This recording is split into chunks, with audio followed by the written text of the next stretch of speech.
Back to the discussion. Oh, I better tell you. I'm Llewellyn King. This is White House Chronicle, coming to you from Washington. And my guest is the absorbing Amitai Etzioni, professor of the George Washington University, formerly of Columbia and Harvard. Back to the discussion. We are just talking about China. I see it as maybe a problem in the future. You are saying, let us not be predisposed to say it is a problem, which, because of your specialty as sociology, causes me to ask this question. Historically, when have countries built up this inevitability of war when there was no real casus belli?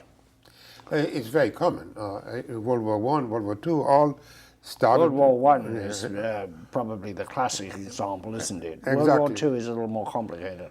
I very much agree, but there are very few iron laws in history. First of all, the samples are very small, and so we can go... But the main question now in the nuclear age, where confrontation are so dangerous, why not give a peaceful coexistence, or as Henry Kissinger calls it, co-evolution, a chance? So we don't have, nobody, even our most extreme... Co-evolution. Right. Our most extreme hawks don't argue that we're going to have to face Chinese warships or airplanes in the next 20 years.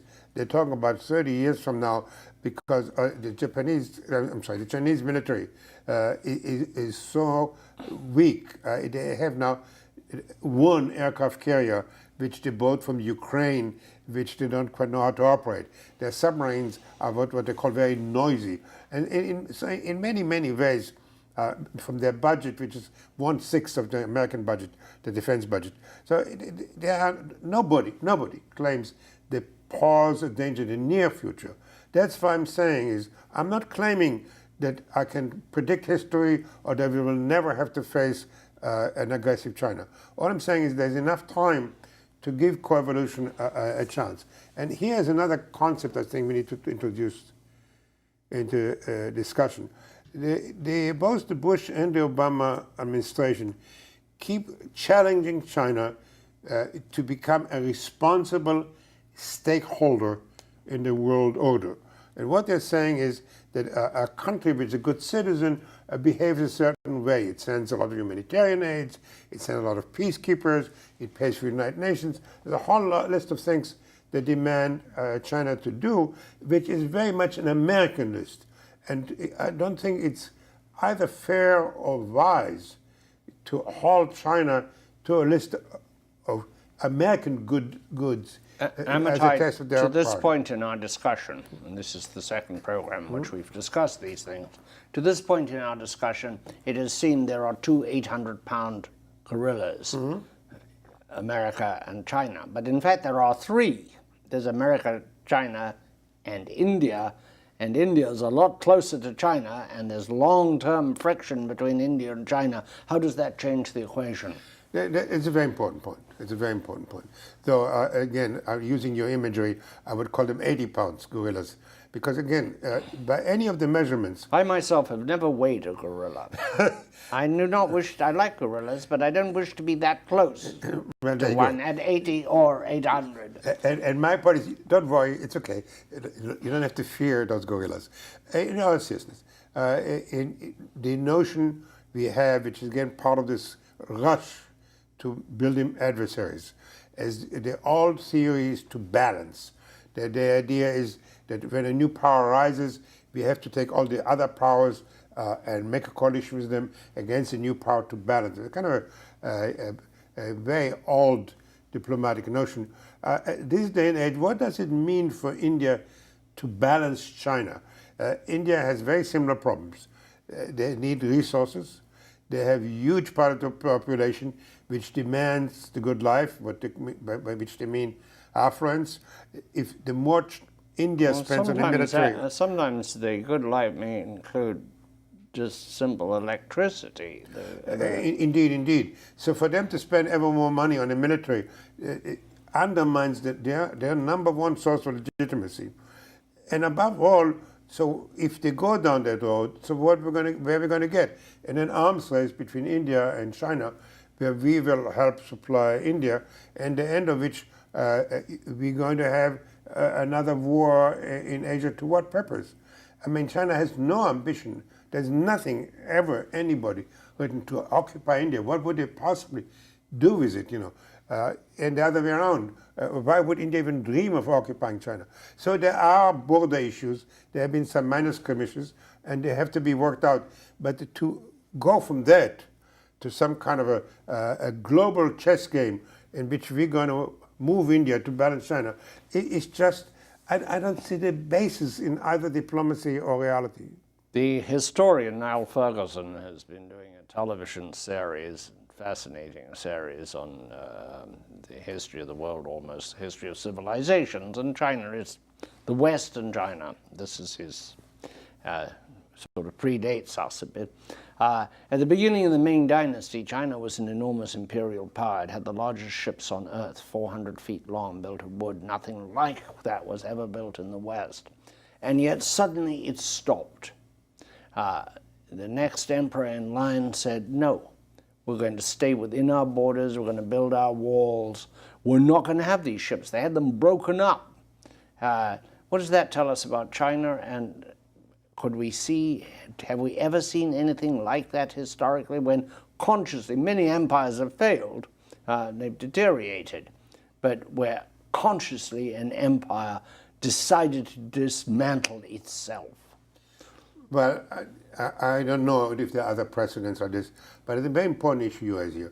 Recently, there has been a lot of discussion about the Chinese unique model of capitalism, so-called state capitalism or authoritarian capitalism.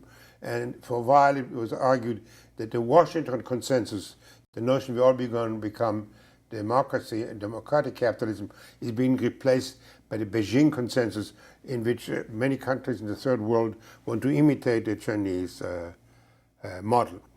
Now, what's happening now, though, China illustrates what happens when you have this central command and control system rather than an open and democratic system. They decided 30 years ago on a one-child policy, which at that time seemed to them make a lot of sense. And they enforced it brutally. In fact, one of the reasons the recent dissenter was protesting still forced abortions in contemporary China. Well, the result is a very, very severe and rapid aging of the Chinese population, which one of the most rapidly aging societies. Well, ours is staying actually quite young. And we have imported population, we have new population. They are not friendly to people flooding in. But look back, the point I want to connect to the issue you raised, you look back at this kind of decision making, where the emperor or the central committee can make a rule and 1 billion people have to follow. It was not difficult 30 years ago to say, wait a moment, if you're going to, I mean, a math teacher could have figured out, if you're going to have one child per family, you're going to have ever fewer people supporting the whole generation. And now, they're trying to begin to reverse it, but it's going to take them another 30 years to catch up. I was interested when I was in China how many young people asked me about Social Security in America, assuming that I was on it, which I was not at that point. But they're very concerned with the retirement, which in a bursting frontier kind of capitalism, you don't expect people to be preoccupied with retirement, but ordinary people are preoccupied with retirement to an extent that I have never found in any other country. Now, exactly, this is because it not a scientific sampling, but nonetheless it is a sampling, and I found that extremely interesting. You're absolutely right. They don't have Social Security. They have a spreading of Alzheimer. They have many of the dementia issues which come with many more people becoming old. They don't have a network of nursing homes. So supposedly their tradition is young take care of the old, but they're not enough young to go around. Now add to that the environmental challenge. Again, what they did for the last 20 years is try to quickly get a lot of income, a lot of products to a lot of people, paying no mind to the effect on the environment. And the pollution now, James Farrell just came out with a book on China in which he points out that the lifespan in Beijing, their major capital, their major city, is 5 years shorter because of other people, because of the pollution. So aside from the demographic challenges of a rapidly aging society, they have enormous environmental challenges because they so much rely on the burning of coal and such. So you put all this together, the pressure of the population, which demands the good life they see now in the cities, which is more than half the people are still on the countryside, with the demographic challenge, the environmental challenge, and you see why they have their hands full for the future. Amitai, it does seem that it isn't a threat now. Mm-hmm. Maybe there are people with a vested interest in making it a threat. The old friends of the military-industrial complex. Somebody's coming, somebody's coming. We must build weapons.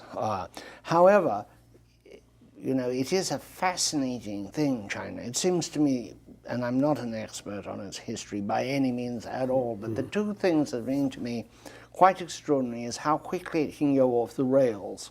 When it decided that it didn't need big ships, that would seem to be a going off the rails. It allowed the West to become the dominant force in the world. And the other going off the rails, if you are, was the Cultural Revolution. Here you have 1 billion people who are persuaded by some absolute nonsense of cultural purity, and previously, I don't know what the population was, probably only 1 million, 2 million at a time or less, at a time when they decided that they would no longer be a seafaring nation. This is a tremendous going off the rails, and you can only have that kind of going off the rails, for good or for evil, if you have a centralized government. We couldn't do this yet. And how the form of government has everything to do with whether it is going to be a peaceful, constructive neighbor on planet Earth, a crowded planet Earth, or not. I seriously believe that we vastly exaggerate their successes. And we make a prediction. In social science, it's not easy to make predictions. That we will meet again and visit this issue in 5 years, not 20, not 30. And we'll change our tune about China just the way we changed our tune about Japan, which we once also built up like this. And that is that they're going to slow down. They're going to have they have lots of riots as it is. They have a lot of strikes in their minds, and otherwise they have a lot of dissent. Their attempt to control it to a police state will fail, and they're going to have so much internal turmoil that they will pose no threat to anybody but to themselves. That's our program for today. I thank you, Amitai Etzioni. The Chinese, like yourself and like the Indians, have a lot of talent, but so do we. Cheers.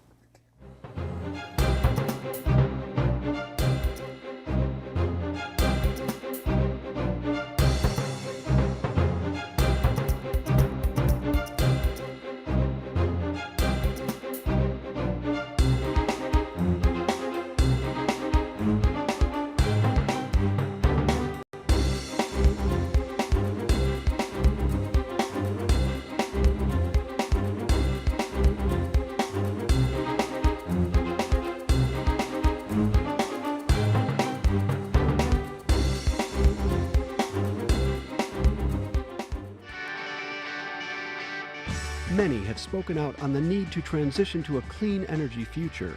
At Exelon, we are acting. By 2020, we are committed to reducing, offsetting, or displacing more than 15 million metric tons of greenhouse gas emissions annually through greening our operations, helping our customers and communities reduce their emissions, and offering more low-carbon electricity in the marketplace. At Exelon, we are taking action and we are seeing results. White House Chronicle is produced in collaboration with WHUT, Howard University Television. From Washington, D.C., this has been White House Chronicle, a weekly analysis of the news with insight and a sense of humor, featuring Llewellyn King, Linda Gasparello, and guests. This program may be seen on PBS stations and cable access channels. To view the program online, visit us at whitehousechronicle.com.